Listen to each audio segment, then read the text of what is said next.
Metro सिटीकडे वाटचाल करणारं हे नागपूर शहर आणि शहराच्या मधोमध असणारं हे जंगल, इथे 80 ते 100 वर्षांची हजारो झाडं आणि पक्ष्यांसाठी जैवविविधता युक्त असा अधिवासी आहे. पण शहरीकरणामुळे हे जंगल दिवसेंदिवस कमी होत चाललंय. आता इथल्या रेल्वेच्या विशाल अशा इंटर मॉडल स्टेशनमुळे वाद उभा राहिलाय. भारतीय अंतराळ संशोधन संस्था म्हणजेच इस्रोच्या संशोधनानुसार नागपूर शहरातलं जंगल हे गेल्या 19 वर्षात निम्म्यावर आलं आहे. 1999 मध्ये 116 स्क्वेअर किलोमीटर जंगल हे नागपूरच्या मध्यभागी आणि आसपास होतं. ते 2018 पर्यंत फक्त 76 स्क्वेअर किलोमीटर एवढंच राहिलं आहे. आता त्यातच शहराच्या मध्यभागी अजनी परिसरामध्ये 446 एकरामध्ये 1260 कोटी रुपये खर्च करून IMS स्टेशन उभारलं जात आहे. या परिसरामध्ये 1940 झाडांची मार्किंग करण्यात आली आहे आणि महानगरपालिकेच्या परवानगीनंतर ही झाडं कापली जाणार आहे. या जागेवर पहिल्या टप्प्यात अजनी रेल्वे स्टेशनचा पुनर्विकास करून त्या ठिकाणी मेट्रो रेल्वेचे स्टेशन आणि बस स्टेशन म्हणजेच IMS उभारले जाईल. तर याच प्रकल्पाच्या दुसऱ्या टप्प्यात याच परिसरात सेंट्रल बिझनेस डिस्ट्रिक्ट CBD उभारले जाईल. इथे भरपूर झाडं म्हणजे 7,000 तर मला वाटतं खूप कमी आहे. 10-1 हजाराच्या वर झाडं असतील आणि इथले खूपशे झाडं 100 वर्षाच्याही वर आहेत. आपण जे बघतोय हे अजनी वन आम्ही जे नाव दिलंय कारण खरं ते वनासारखं आहे. जेव्हापासून हे अभियान सुरू केलं आणि बर्ड वॉचिंग इथे चालू केलं तेव्हापासून जवळपास आम्ही 40 वेगळे स्पीसीज इथे रेकॉर्ड केलेले आहेत विथ फोटोग्राफ्स अँड व्हिडिओज. तर आमचं कंप्लीट डॉक्युमेंटेशन इथे रेडी आहे. जैवविविधतेसाठी नावाजलं गेलेलं हे जंगल रेल्वेच्या हेरिटेज इमारतींमुळे सुद्धा ऐतिहासिक आहे. की एन्व्हायरमेंट हा 2 प्रकारचा आहे. एक तर आपले जे झाडं, पक्षी, फुले हे सगळं आपलं नॅचरल एन्व्हायरमेंटमध्ये केलं आहे आणि सगळ्यात महत्त्वाचा आहे तो आहे बिल्ट एन्व्हायरमेंट. तर जर तुम्ही या पूर्ण परिसरातला बिल्ट एन्व्हायरमेंट बघितला तर तो एक हेरिटेज स्वरूपी आहे. कारण नागपूर एक असं ठिकाण आहे जे सेंट्रल प्रोव्हिन्सचं कॅपिटल होतं. हे जंगल वाचवण्यासाठी नागरिकांनीही साखळी आंदोलन सुरू केलंय आणि या आंदोलनाला अजनी वन असं नाव देण्यात आलंय. आप जो मेरे गले में देख रहे हो ये मॉडल बनाने के पीछे 2 रीज़न है. एक तो ये बताना चाहता हूँ कि हमें झाड़ से क्या मिलता है. हमें झाड़ से ऑक्सीजन मिलता है. अगर हम इसे नहीं बचाते हैं तो मुझे मेरे गले में फ्यूचर में ऑक्सीजन सिलेंडर या कुछ लेके ऑक्सीजन लेके घूमना पड़ेगा. आता पर्यावरणवाद्यांनी ही लढाई न्यायालयात नेण्यासाठी दंड थोपटले आहेत. सुप्रीम कोर्टाने 1996 मध्ये एक जजमेंट दिलं होतं की प्रत्येक शहरामध्ये जिथे जिथे फॉरेस्ट आहे कोणत्याही जागेवर असू द्या, कोणाची पण लँड असू द्या, जिथे झाडं मोठ्या प्रमाणात आहे त्याला डीम फॉरेस्ट म्हणून डिक्लेअर करा. पण आता अनफॉर्च्युनेटली ही जागा जी आहे आमच्या तरी माहितीनुसार ही डीम फॉरेस्ट म्हणून डिक्लेअर केलेली नाही आहे. म्हणून आम्ही कोर्टामध्ये जाणारच आहोत. IMS प्रकल्प साकारणाऱ्या भारतीय राष्ट्रीय राजमार्ग प्राधिकरणानं प्रतिक्रिया देताना म्हटलंय की तोडलेल्या झाडांच्या बदल्यात नवी झाडं लावली जातील. आम्ही नागपूर महानगरपालिकेकडे अजनीतील 1900 झाडे तोडण्याची परवानगी मागितली आहे. महापालिकेनं झाडांचं मार्किंग करणं सुरू केलं आहे. अजनीतील इंटर मॉडल स्टेशन 1 साठी आम्हाला 44.4 एवढी जागा सेंट्रल रेल्वेकडून मिळाली आहे. NCC म्हणजेच नागार्जुना कन्स्ट्रक्शन कंपनीला हे काम देण्यात आले आहे.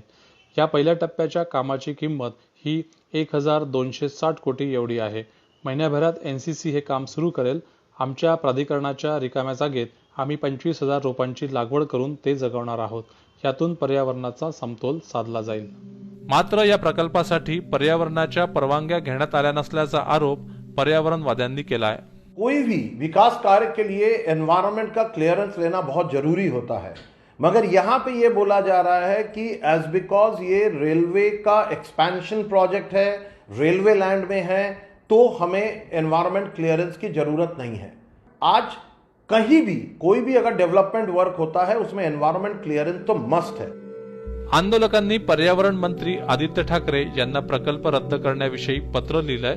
त्यामुळे या प्रकरणी राज्य सरकारची काय भूमिका असेल याकडे सर्वांचं लक्ष लागलंय. नागपूरहून BBC मराठीसाठी प्रवीण मुधोळकर यांचा रिपोर्ट. यत्क्षेमं त्रिदिवाय वर्त्म निगमस्याङ्गैश्च यत् सप्तमम् स्वादिष्टं च यदैक्षवादपिरसात् चक्षुश्च यद्वाङ्मयम् तद्यास्मिन् मधुरप्रसादे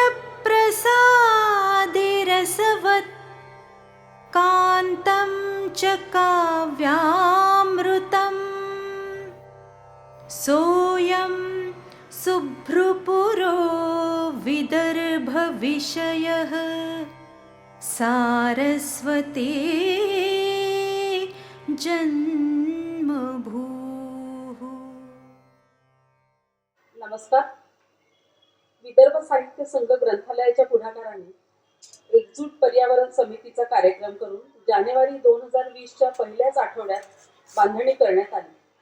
संपर्क, संवाद, संहिता, संरक्षण आणि संवर्धन या पंचसूत्रीवर आधारित पर्यावरणासाठी सर्व सहकाऱ्यांना एकत्र करून या क्षेत्रातील ज्येष्ठ कार्यकर्ते माननीय गोपाळ ठोसर यांचा या क्षेत्रातील योगदानाबद्दल समितीच्या वतीने सत्कार करण्यात आला.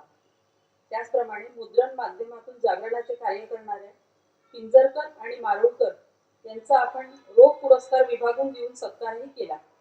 पिंजरकरांनी मात्र तो स्वीकारून परत करीत याविषयीची यातून पुस्तके घेण्याची सूचना केली. पर्यावरणाचे काम कुणी करायचे याविषयी जनमानसात आजही मोठे गैरसमज आहेत आणि ते अर्थातच अज्ञानामुळे आहे हे सांगायला नको. ही परिस्थिती लक्षात घेऊन राष्ट्रीय स्वयंसेवक संघाने हे देखील काम अंगीकारले आहे. पर्यावरण गतिविधीचे राष्ट्रीय संघटक माननीय गोपाळजी आर्य हे आपल्या शुभारंभाच्या कार्यक्रमाचे मुख्य अतिथी होते आणि त्यांनी या ग्रंथालयाच्या पर्यावरण विषयक पुस्तक प्रदर्शनाचे बारकाईने निरीक्षण करून या समितीच्या पुढाकाराच्या बद्दल समाधान व्यक्त केले, तसा अभिप्रायही नोंदविला आणि हे सगळे सहकार्य बघून याही वर्षी स्थानिक पातळीवरच्या महत्त्वाच्या कार्यकर्त्यांना घेऊन आज आपण पुन्हा एकत्र येतो आहोत. माणसांना एकत्र करून सुरळीतपणे काम करण्याची यावर्षी जवळजवळ सोयच राहिली नाही. त्यामुळे सर्वतोपरी काळजी घेऊन याचे व्हिडिओ चित्रण करून हा कार्यक्रम आपण 4 जानेवारी 2021 ला सकाळी 9 वाजता YouTube वाहिनीवरून पर्यावरण प्रेमी विशेषतः तरुण पिढी यांच्यापर्यंत पोहोचवण्याचा प्रयत्न करणार आहोत. आज या निमित्ताने डॉक्टर अनिल पिंपळापुरे, प्रफुल्ल भांबुरकर, मनीष जेसवानी आणि आजचे आमंत्रित वक्ते नागपूर शहरासाठी पुढील काही वर्षात झाडांसाठी लढाई करायला आपली सगळ्यांची तयारी करून द्यायला आलेले श्री श्रीकांत देशपांडे यांचे विदर्भ साहित्य संघ ग्रंथालयाच्या पुढाकाराने होत असलेल्या या एकजूट पर्यावरण समितीच्या वतीने मी स्वागत करते आणि अभिनंदनही करते. कारण ही सगळी मंडळी पर्यावरणाच्या संरक्षण संवर्धनासाठी आपापल्या परीने निष्ठुरपणे गेल्या काही वर्षापासून जनजागरणाचं काम करीत आहेत. हे आयोजन करीत असताना मी सर्वप्रथम सगळ्यांचं पुष्प देऊन स्वागत करायला डॉक्टर मोनालीला सांगते.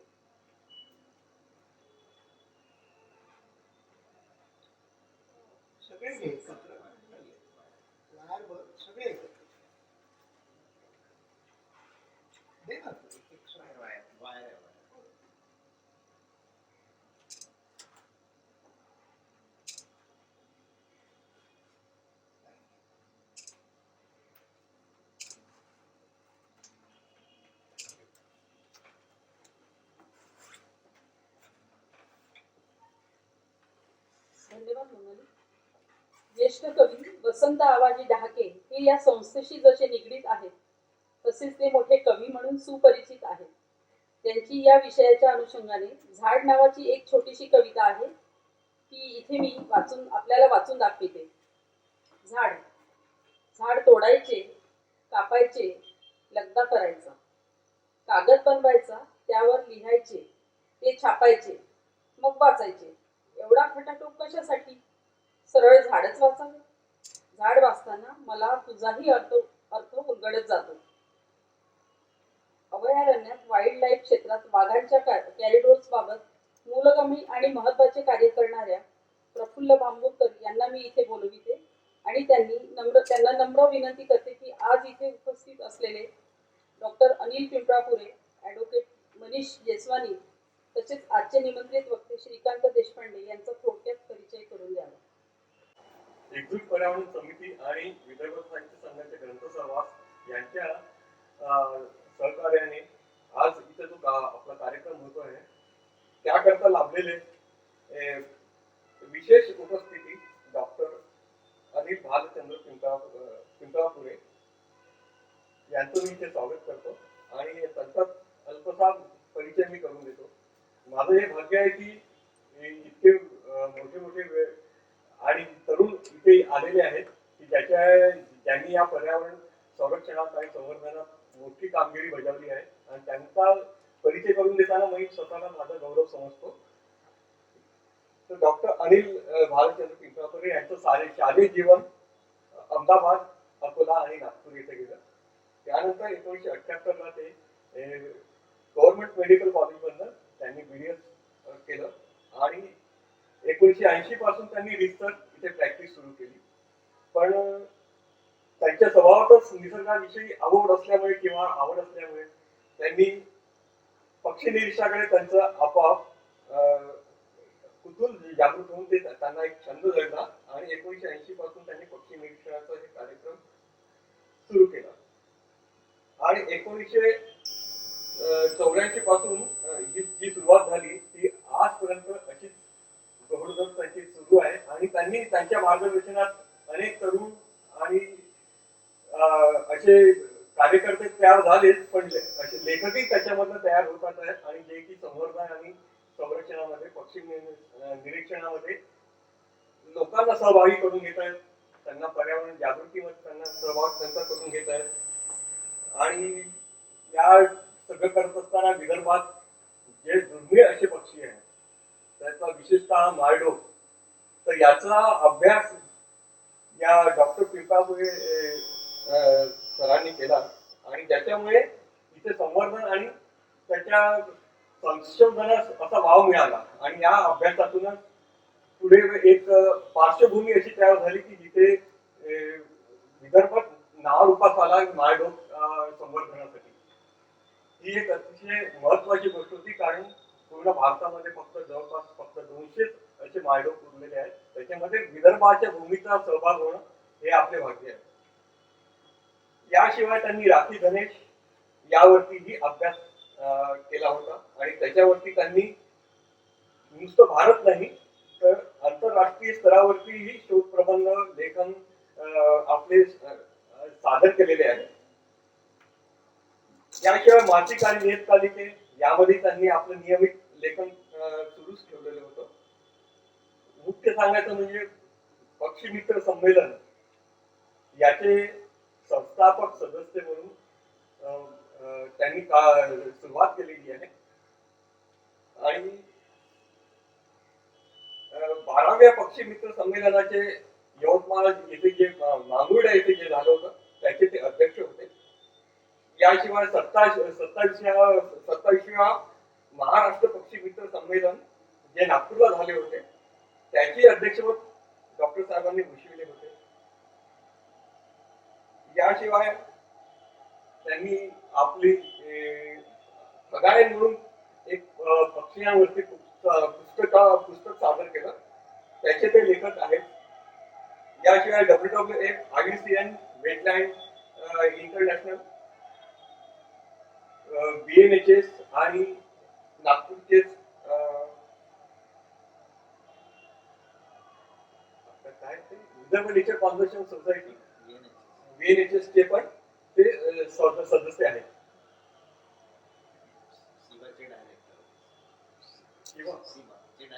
सिबाचे डायरेक्टर पण ते आहेत आणि याशिवाय रोटरी वेस्ट नागपूरचे पण ते अध्यक्ष आहेत. मला वाटतं इतका परिचय यांचा पुरेसा होईल आहे. मी आता मुख्य विषयाकडे वळते आणि आमंत्रित वक्ते श्रीकांत देशपांडे यांना झाड या विषयाच्या निमित्ताने आपली भूमिका मांडण्याची विनंती करते. नमस्कार माझ्या पर्यावरण प्रेमी मित्रांनो. आज मला एकजूट पर्यावरण समिती संचालित विदर्भ साहित्य संघाद्वारा संचालिक यांनी झाड या विषयावरती बोलण्याकरता बोलावलं.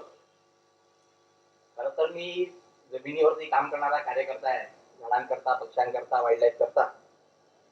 परंतु जेव्हा दिलीप काकांचा मला फोन आला की श्रीकांत तुला यावर्षी आम्ही पुरस्कार देणार आहोत आणि तुला झाडा या विषयावरती अर्धा तास बोलायचं आहे. म्हटलं काका मी त्या झाडा या विषयावरती 2 तास बोलू शकतो, पण माईकवरच्या लोकांसोबत बोलू शकत नाही, मला बोलताच येत नाही. पण त्यांनी माझी हिंमत वाढवली आणि मी आज तुमच्यासमोर उभा आहे. खरं तर मी वक्ता नाही आहे, मागे तिथं बोललो वक्ता नाही आहे, पण मी आज बोलण्याची हिंमत करतोय. कारण की इथे आज म्हणजे जे प्रमुख उपस्थिती आहेत, मी त्यांना माझे गुरु पण आहेत ते, आणि मी त्यांना विदर्भाचे सलीम अलीच म्हणतो. त्यांच्यामुळे आम्ही घडलो असे अनेक लोक त्यांनी घडवले. असे आमचे अनिल काका पिंपापुरे, डॉक्टर अनिल काका पिंपापुरे, आणि सेंट्रल इंडिया लँडस्केप मधले खूप लोकांना तयार करणारे असे आमचे प्रफुल्लदादा बांबुरकर यांना हे सेंट्रल इंडियातले टायगर म्हणून पदवी द्यायला काही हरकत नाही. कारण की त्यांना या लँडस्केप मधला प्रत्येक बारकावा माहीत आहे. त्यांच्यामुळे अनेक लोक घडले, अनेक लोक काम करतात आहे, आणि मी पण त्यांच्यापैकी एकच आहे. कारण की जेव्हा आम्ही लहान होतो तेव्हा दादा WWF करता काम करायचे आणि आम्ही त्यांच्याकडे जाऊन कृपया घेणं, पुस्तकं घेणं, ग्रीटिंग घेणं, हे सर्व आम्ही, आणि त्याच्यामुळेच आम्ही इथपर्यंत पोहोचलो. आणि जसं आता प्रफुल्लदादांनी जो परिचय दिला, आजचे आपले ॲडव्होकेट मनीष जयस्वारी यांचं म्हणाल इनका नाम भी काफी आहे. त्यांनी सिंगल हँडेडली मेळघाटमधली जी रेल्वे लाईन कॅन्सल करून घेतली, हे खऱ्या अर्थाने कौतुकास्पद आहे. म्हणून मी पण त्यांचं फार मनापूर्वक अभिनंदन करतो. झाड हा विषय म्हणजे म्हणायला तर सोपा दिसतो, पण जेव्हा आपण झाडांकरता काम करतो तेव्हा काम करताना किती वेगवेगळे प्रकारचे अडथळे येतात. कशा प्रकारे झाडांच्या मुळावरती आपण घाव घालून कशा प्रकारे आपण स्वार्थी जीवन जगतोय. आता मी झाडांची एक व्याख्या जी आहे, झाड म्हणजे काय, कमर्शियल व्यवहारातली व्याख्या जी आहे 6 इंचाचा घेर म्हणजे झाड. पण माझी दुसरी व्याख्या आहे, जे हे आयुष्यभर पृथ्वीला जगवण्याचं काम करतं, आयुष्यभर निसंकोचपणे कोणत्याही प्रकारचा मनात स्वार्थ न ठेवता आयुष्यभर जगवण्याचं काम करतं आणि मेल्यानंतर सुद्धा ते देऊन जातं, असं ते झाड. पण आज झाडांवरचे संकट आलेलं आहे. डेव्हलपमेंटच्या नावाखाली गरज नसलेली झाडं कापत आहे. तर मला इथे करंदीकरांची कविता थोडी सांगावीची वाटते, की त्यांनी म्हणाले, करंदीकर कवी म्हणाले की देणाऱ्याने देतच राहावे, घेणाऱ्याने घेतच राहावे. देणाऱ्याने देतच राहावे, घेणाऱ्याने घेतच राहावे. म्हणजे इथे देणारं म्हणजे झाड, पृथ्वी, आणि घेणारे म्हणजे आपण लालची लोक. देणाऱ्याने देतच राहावे, घेणाऱ्याने घेतच राहावे, घेणाऱ्याने घेता घेता झाडांचे प्राणच घ्यावे. आज अशीच परिस्थिती झाडांवरती आलेली आहे. फार मन भरून येतं झाडांबद्दल बोलताना, कारण की 30 वर्षापासून सातत्याने झाडांकरता काम करतो आहे. आणि आज दिलीप काकांनी मला इकडे बोलवलं आणि त्याच्यामुळे मला आनंद होतोय. आता मी भारतातल्या फॉरेस्ट कव्हर बद्दल मी आपल्याला सांगू इच्छितो की भारतामध्ये इंडियन फॉरेस्ट सर्व्हे रिपोर्ट 2017 नुसार भारतामधला जो ग्रीन कव्हर आहे तो 23% आहे, आणि तो 23% असा विखुरलेला आहे. आणि एखाद्या समृद्ध देशाकरता 33% ग्रीन कव्हर असावा असं म्हटलं गेलेलं आम्ही सगळ्यांनी शाळेत शिकलो आहे.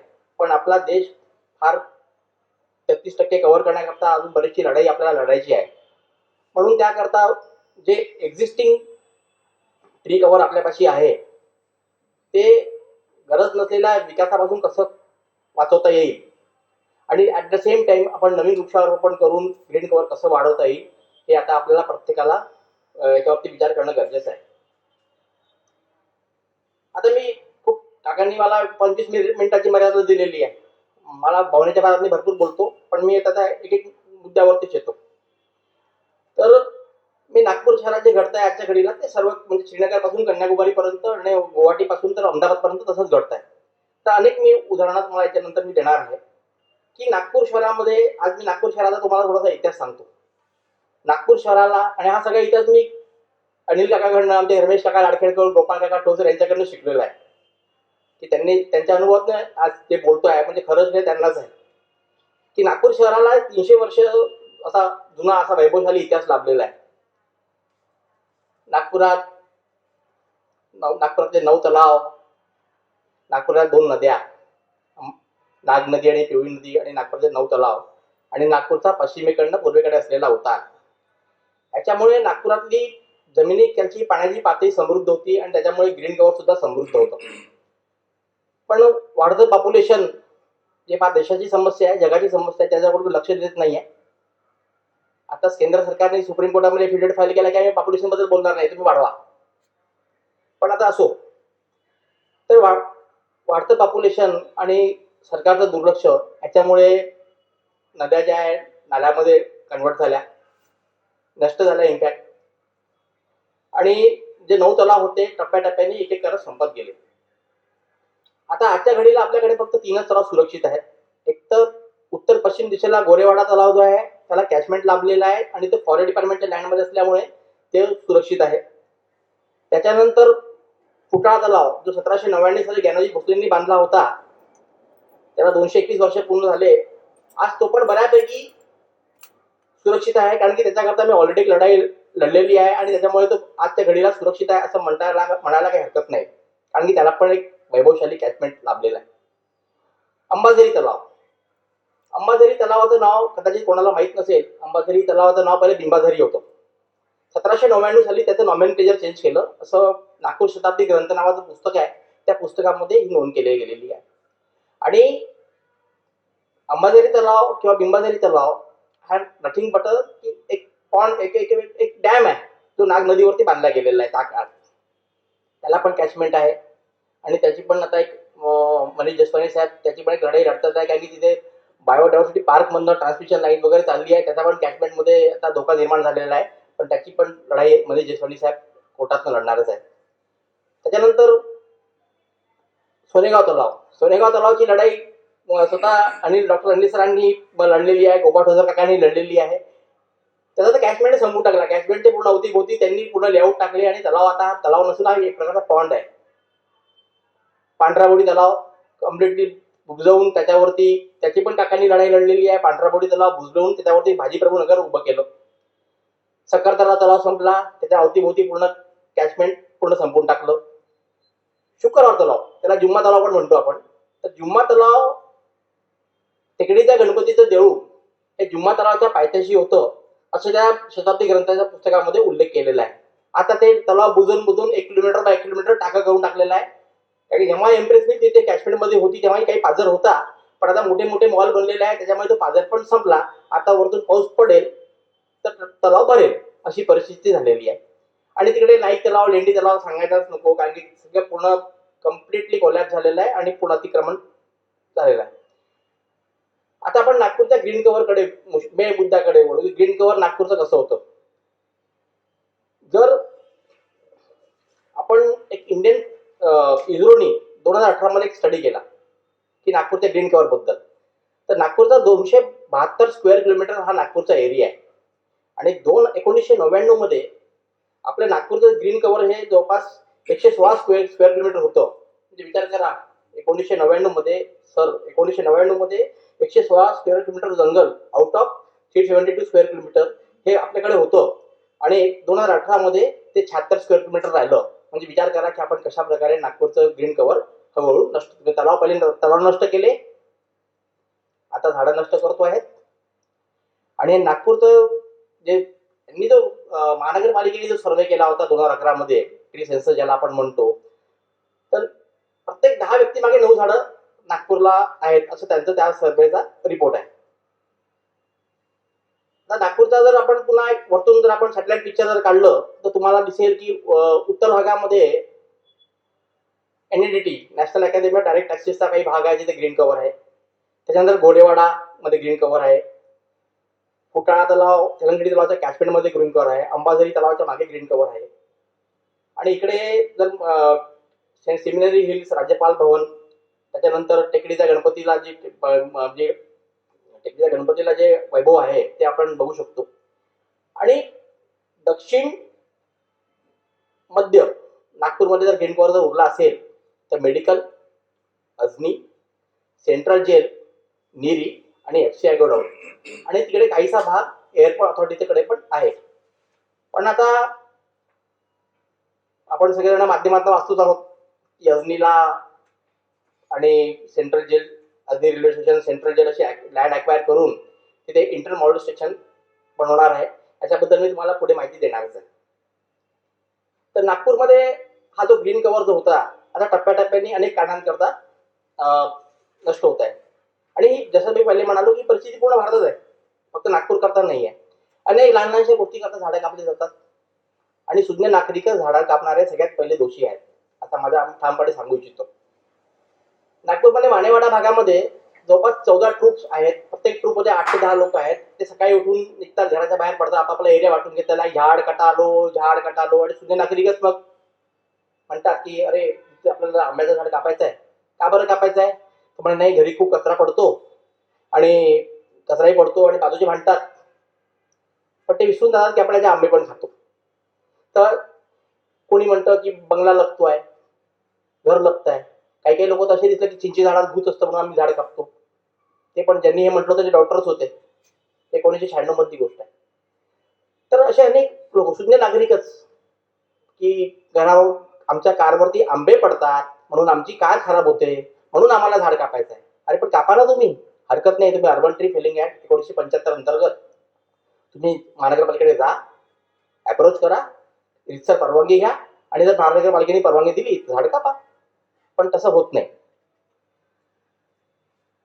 आपल्याकडे एक होर्डिंग माफिया आहे. होर्डिंग माफिया इथेच नाही आहे, माझा अभ्यास आहे पूर्ण म्हणजे श्रीनगर पासून तर सगळीकडेच आहे. होर्डिंग माफिया त्यांचं कामच आहे की जर अनेक पुढे सरांचं जर घर रस्त्यावरती असेल किंवा दिलीप काकांचं घर रस्त्या मेन रोडला असेल आणि त्यांच्याकडे जर जागा असेल की बा इथे होर्डिंग व्हिजिबिलिटी राहू शकते पण तिथे झाड आहे, मग ते त्या व्यक्तीला अप्रोच करतात आणि त्यांना आम्ही देतात की सर आम्ही तुला 50,000 रुपये महिना देऊ, वर्षाचे 6 लाख आणि होर्डिंग लावू द्या.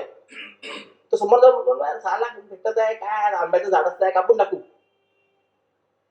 तर मग ते काय करतात, रात्रीच्या अंधारात येऊन झाडाला ड्रिल करून त्याच्यामध्ये मर्क्युरी इंजेक्ट करून किंवा ऍसिड टाकून त्या झाडाला वाळवतात.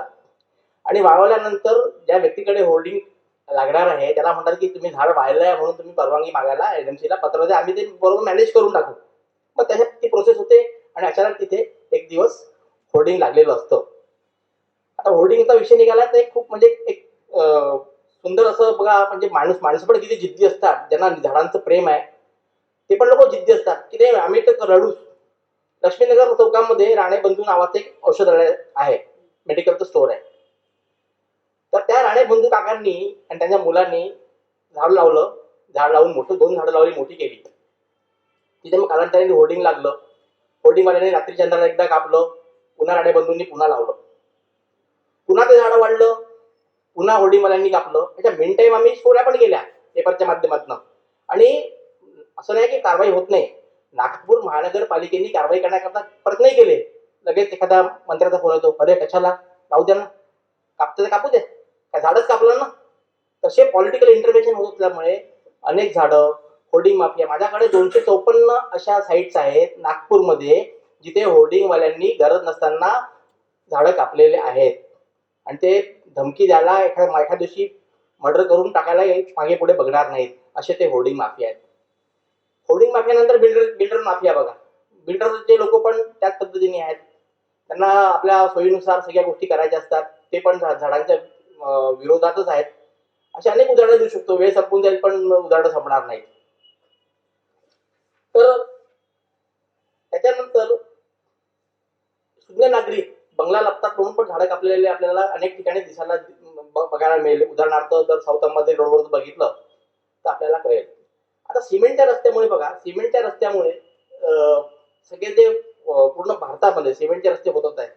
पहिले तर सांगण्यात आलं की मेन रोडचे सिमेंटचे रस्ते होतील नंतर ते सिमेंटचे रस्ते गल्लोगल्लीपर्यंत पोहोचले, पाणी मुरणार नाही जमिनीमध्ये आणि सगळे, कारण की आपल्याकडे महिन्याभराचा पाऊस 1-2 दिवसामध्ये पडून जातो आणि पूर्ण पाणी जमिनीतून मुरत नाही. सिमेंटचे रस्ते, घरात सिमेंट, बाहेर सिमेंट, घरात कोणाला माती नको, मातीत पायाला लागतच नाही, तर त्यामुळे पाणी मुरणार नाही तर आणि झाडांना पर्क्युलेशन होणार नाही, झाडाला पाणी मिळणार नाही आणि झाडं मरणार आहेत.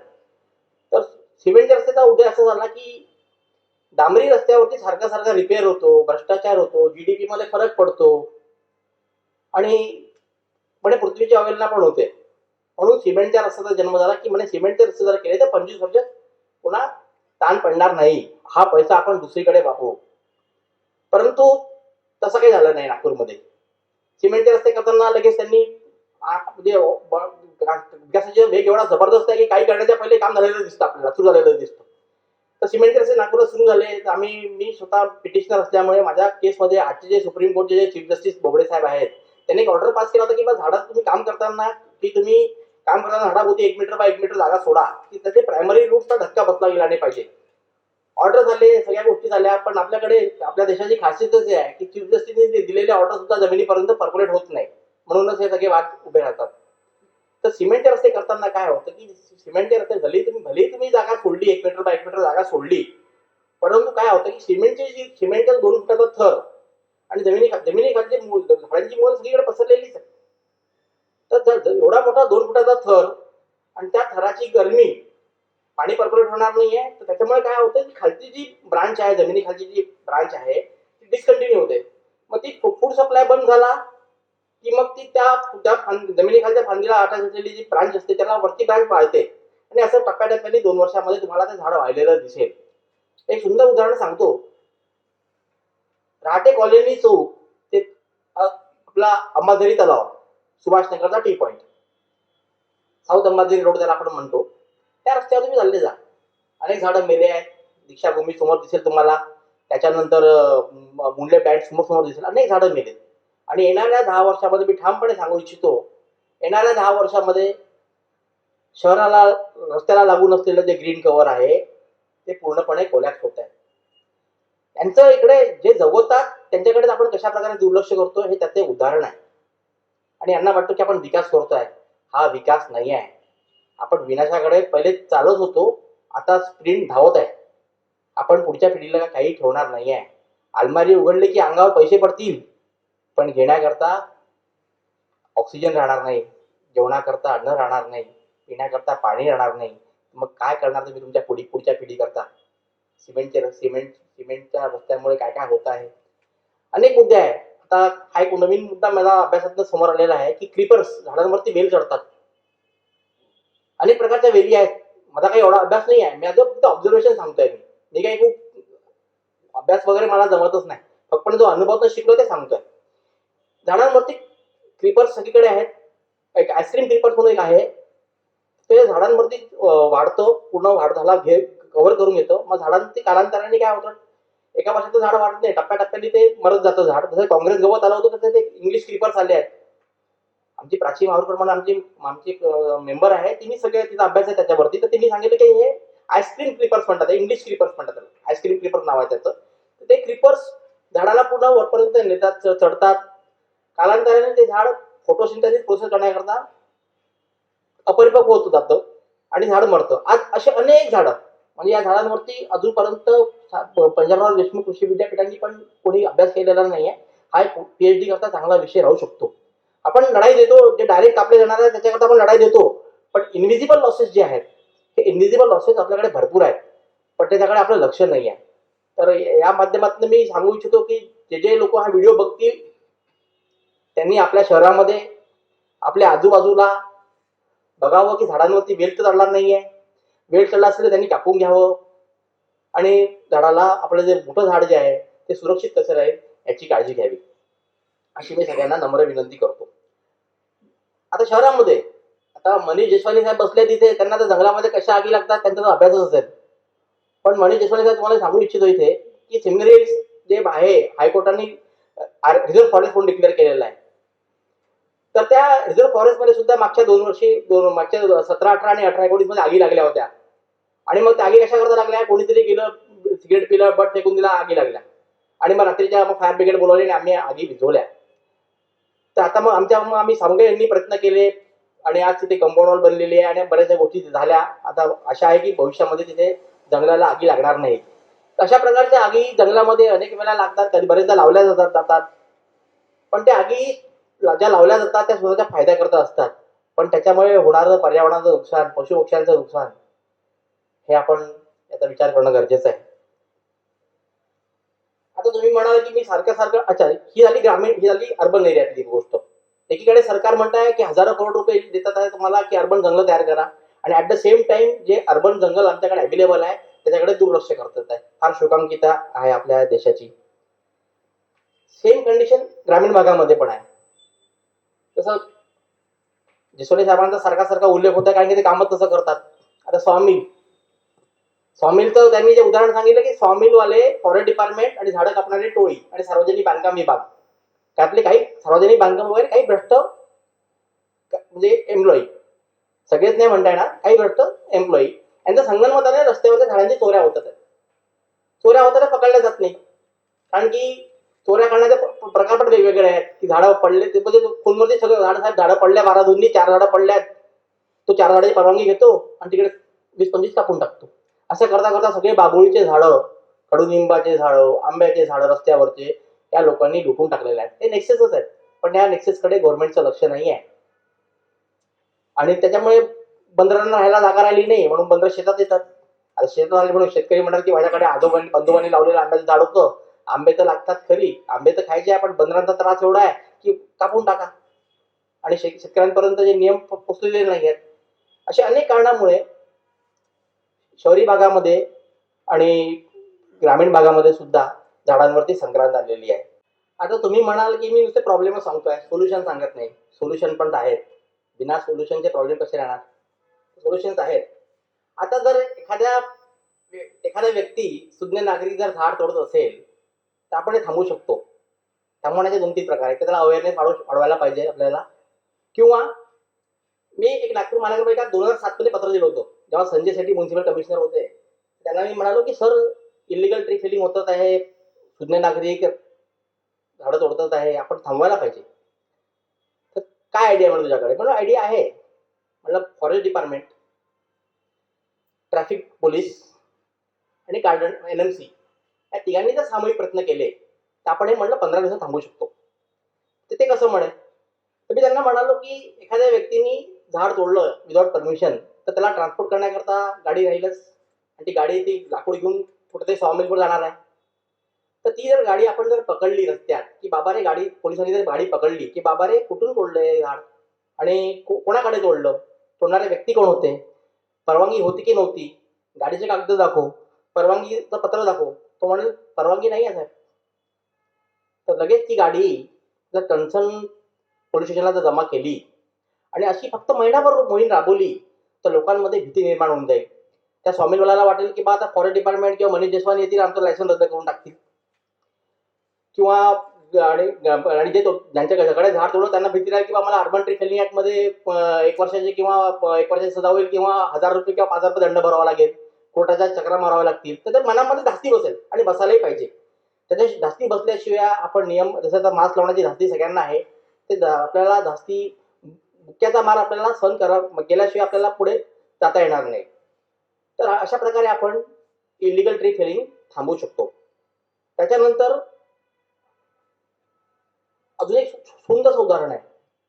जर नागपूरमध्ये 10 झोन आहेत, प्रत्येक दोन झोन, प्रत्येक झोनमध्ये एक महिला आणि एक पुरुष असे 2 वृक्ष मित्र अपॉइंट करायचे. ते काही नागपूर महानगरपालिकेला मानधन वगैरे मागणार नाही, ते स्वतःच्या खर्चातून पैसे खर्च करून सर्व काम करतील.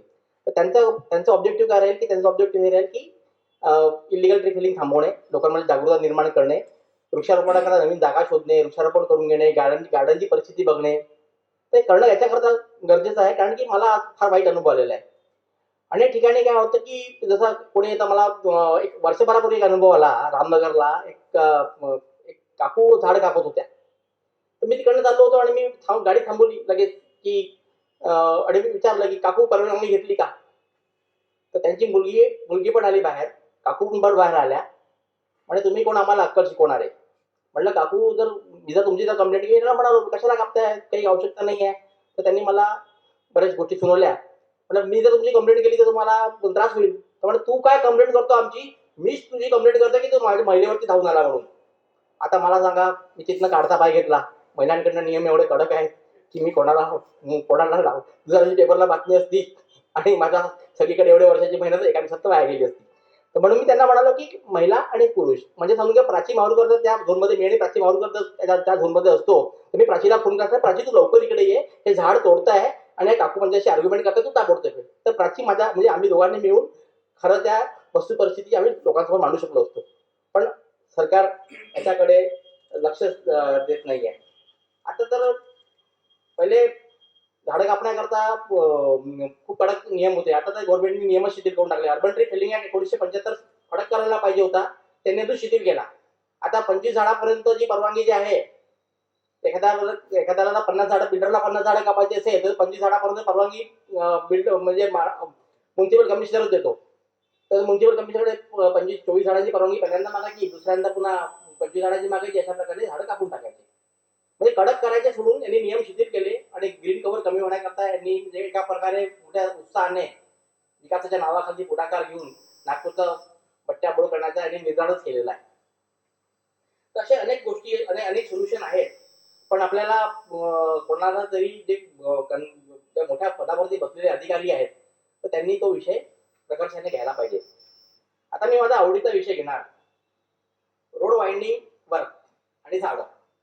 म्हणजे अटल बिहारी वाजपेयी साहेबांनी एक सुंदर संकल्पना मांडली की गोल्डन क्वाड्रिलॅटरल, किंवा जेवढे जे नॅशनल हायवे जुने 7 मीटरचे होते ते 4 पदरी करायला पाहिजे. आणि हरकत पण नाही, अटल बिहारी वाजपेयी आपले माजी पंतप्रधान होते, त्यांचं विजन चांगलं होतं आणि त्यांनी संकल्पना ही मांडली 1999 साली आणि 2000 पासून ते कामं सुरू झाली. तर 2004 मध्ये जेव्हा नागपूर अमरावती रस्त्याचं नोटिफिकेशन झालं की नागपूर अमरावती रस्ता 4 पदरी होणार, तर माझ्या डोक्यामध्ये लगेच पक्षी, झाडं माझ्या डोक्यासमोर आले. आणि तेव्हा छगन भुजबळ हे, तेव्हा एवढं नॉलेज नव्हतं की NHAI काय असतं वगैरे तेव्हा फार, पण छगन भुजबळ डोळ्यासमोर आले की बा हे तर आपले सार्वजनिक बांधकाम मंत्री आहेत. लगेच आमच्या गोपाळ काकांनी आणि रमेश काकांनी खूप सुंदर शिकवलं. रमेश काका तर हयात राहिले नाही, पण रमेश काका खूप चांगले सांगून गेले की शिकायला काही पण करताना लेखी करायचं, वर्बली नाही, भेटायचं नाही, लेखी द्यायचं, पत्र द्यायचं, त्याचं ऍक्नॉलेजमेंट घ्यायचं. त्यांनी भले वाचलं नाही तरी चालेल, पण आपल्याकडे त्याची पावती असते की बा यांना आपण लिहिलेलं आहे. तर रमेश काकांकडनं शिकलो. तर आम्ही ऍक्नॉलेजमेंट, मी पत्र लिहिलं त्यांना की बा instead of widening the road on the both sides, NHAI must go for one side. In that case, one side tree should be saved. म्हणजे विकास पण होईल, झाडे वाचतील. हे पत्र मी 2006 मध्ये त्यांना लिहिलं. आणि मग फॉलोअप घेतलो. मग RTI पण आला मदतीला आणि मी पहिला RTI 2006 मध्ये टाकला आणि नंतर माहिती घेतली NHAI कडनं की कसं कसं काय होत आहे. नंतर सगळा भोंगळ कारभार समोर आला.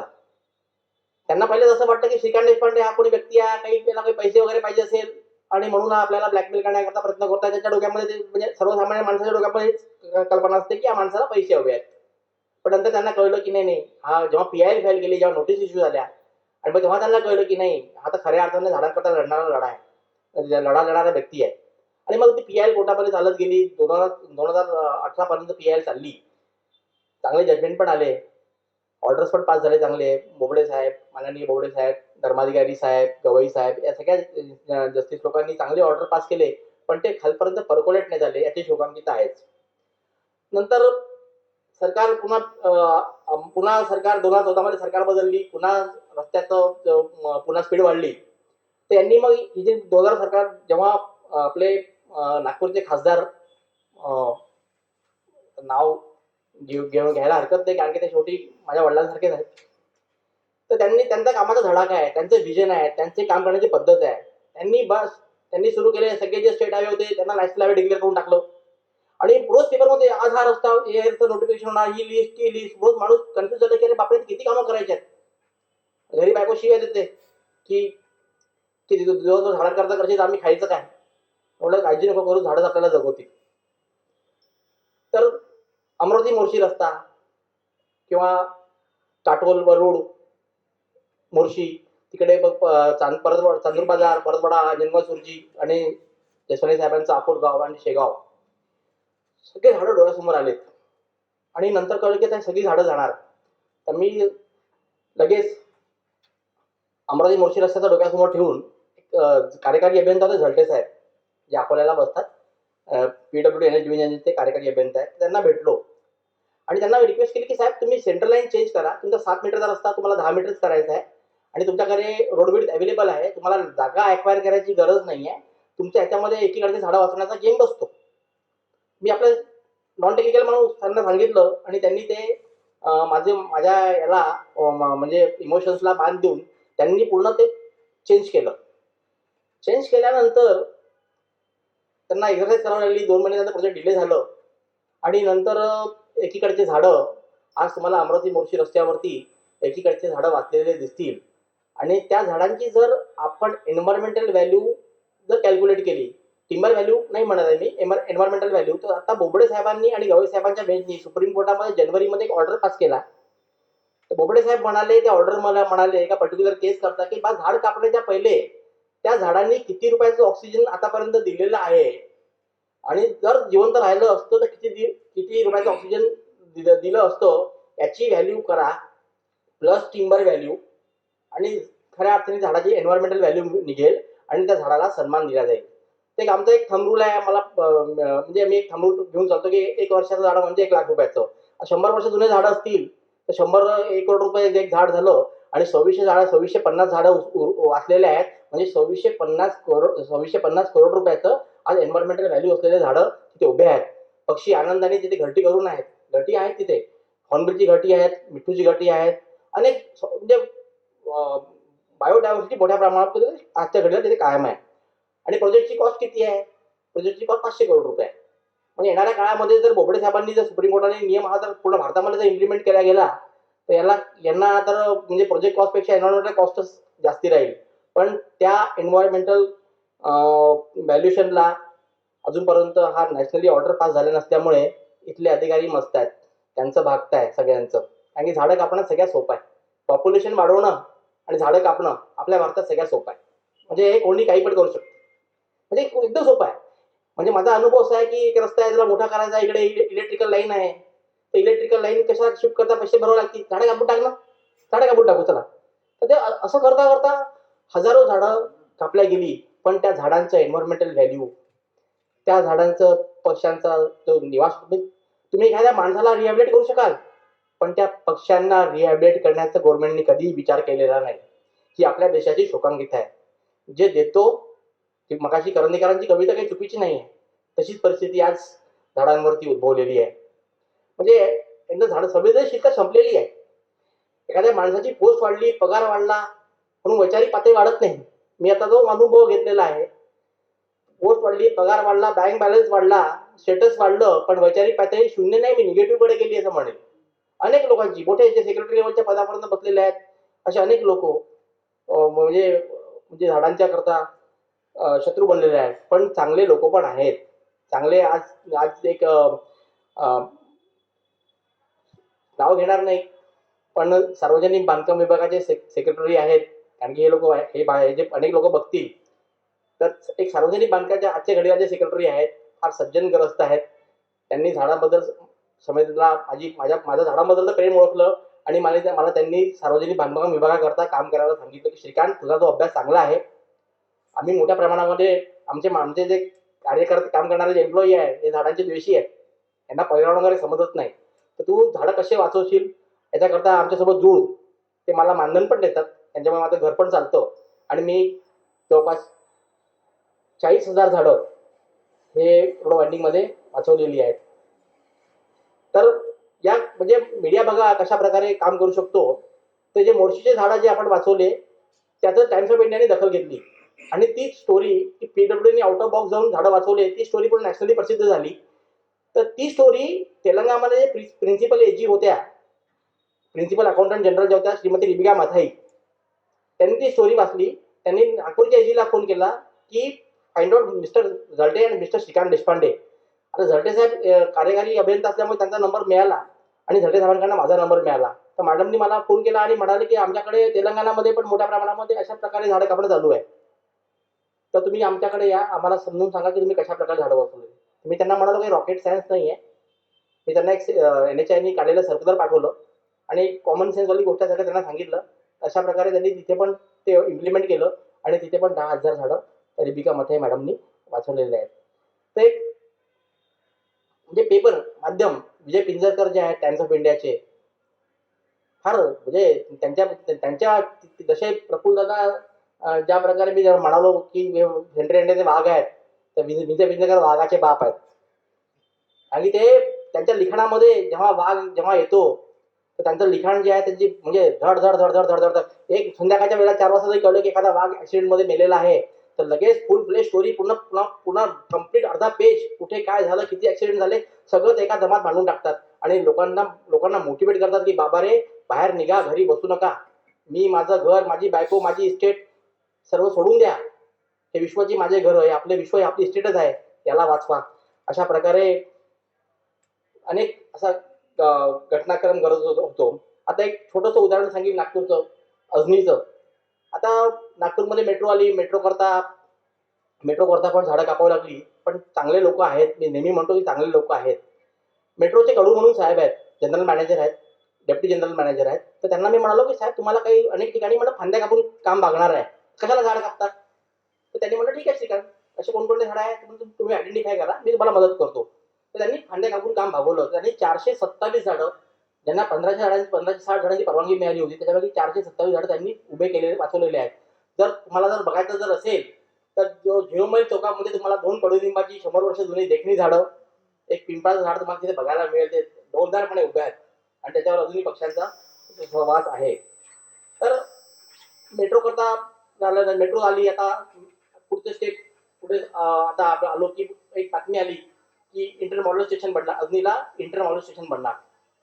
एक जवळपास 500 एकर जागा हे ॲक्वायर करणार, 300 एकर जागा रेल्वेची आहे आणि 200 एकर जागा सेंट्रल जेल आणि FCI गोडाऊनची आहे.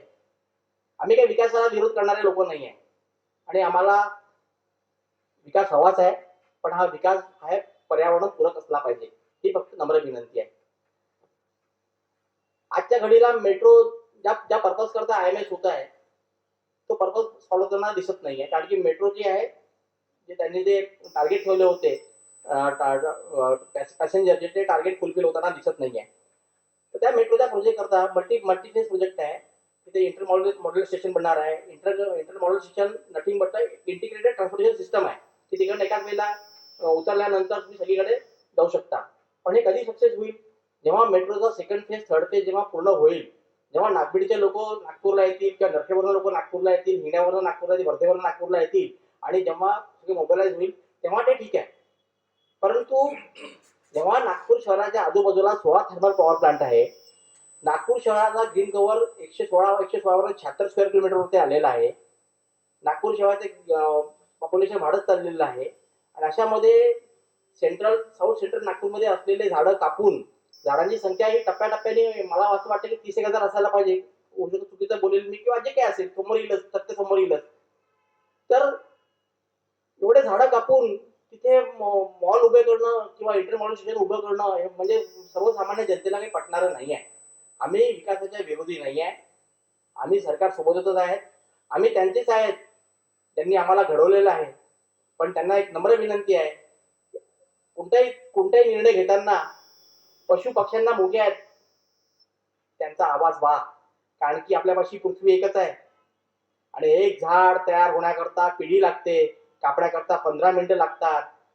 थोडा झाडांच्याकडे सहानुभूतीने विचार करा. झाड नेहमी देणारे आहेत, मी जसे पहिले सांगितलं की झाड देणारे आहेत, तर देणाऱ्याचेच तुम्ही जर हात कापून टाकले तर आपण कसे जगणार आहोत. म्हणून मी एक नम्र विनंती करतो सरकारला की त्यांनी हे जे IMS स्टेशन जे आहे ते IMS स्टेशन खात्रीला न्यावं किंवा दुसरी पर्यायी व्यवस्था बघावी. आजपर्यंत कोणी असं ऐकलं नसेल की एखादी अर्बन एरियामध्ये की एखादे 1 किलोमीटर जागा ॲक्वायर केली आणि तिथे जंगल उभं केलं, असं ऐकलंय. पण आता जे एक्झिस्टिंग जंगल तोडून काही डेव्हलपमेंट करायचं हे काही पटण्यासारखी परिस्थिती राहिलेली नाही आहे. माझं बोलून लोकांना अनेक लोकांचे मनं दुखवल्या जातील, कारण की ते वडीलधारी मंडळी आहेत. मी त्यांना इथूनच त्यांना मी माफी मागतो, कारण की मी पण एक स्वयंसेवक आहे. तर म्हणून मी विनंती करतो की याची जागा जी आहे चेंज करायला पाहिजे. आता मी शेवटचे 2 मिनिटं घेतो.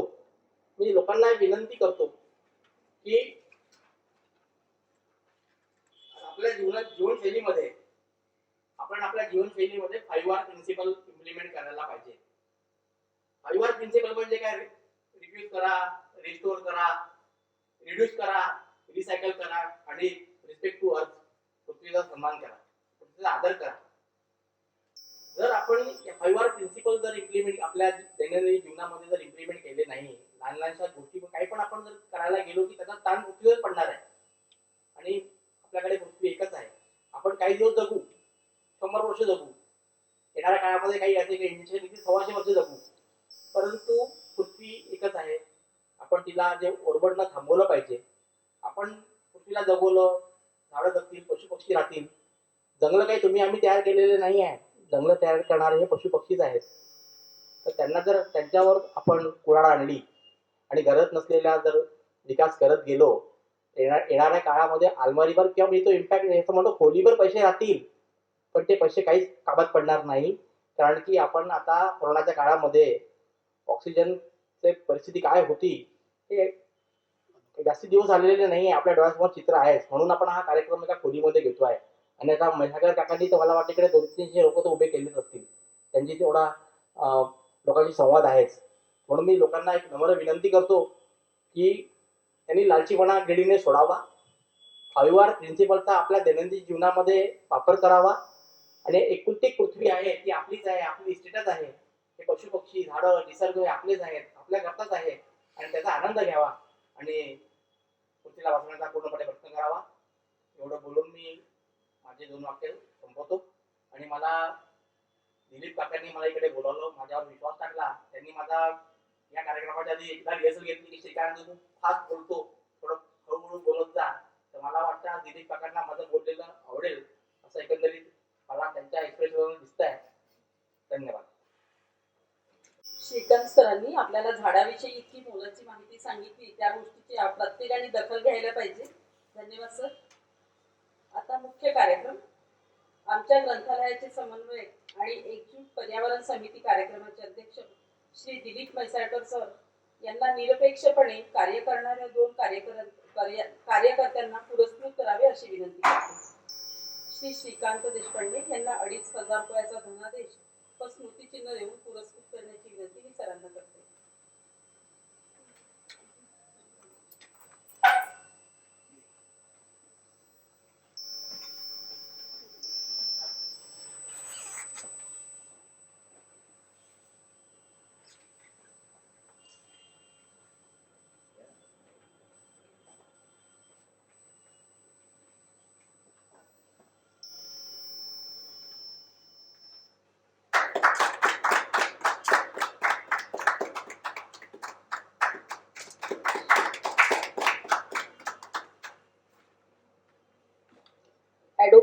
ॲडव्होकेट मनीष जेसवानी यांना 2,500 रुपयाचा धनादेश व स्मृतिचिन्ह देऊन पुरस्कृत करण्याची विनंती दिलीप सरांना करते.